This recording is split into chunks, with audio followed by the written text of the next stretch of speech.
Qədim Misirin idarə etmə sistemindən danışaq. Firon.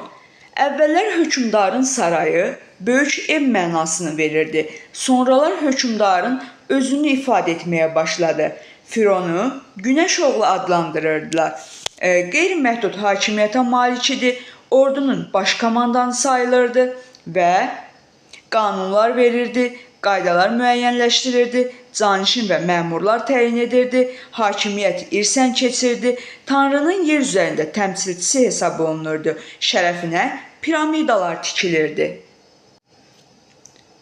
Çati ali məmur idi. Firon tərəfindən vəzifəyə təyin edilirdi. Fironlar bu vəzifəni öz oğlanlarından birinə tapşırırdılar. Kahin haqqında danışaq. Kahinlər dini işlərə nəzarət edirdilər.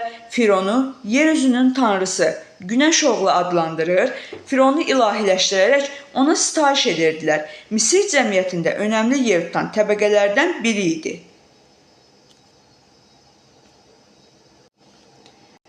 Qədim Misir əhalisi. Misir əhalisinin əksəriyyətini kəndlilər təşkil edirdi. Qul əməyindən təsərrüfatda, malikanələrdə istifadə edilirdi. Qulları canlı ölülər adlandırırdılar. Məmurlar oxuyub yazmağı bilən şəxslərdən seçilirdi. Məmurlar əkin sahələrinin ölçülməsi, vergilərin toplanması, hüquq və ordu işlərinə baxırdılar.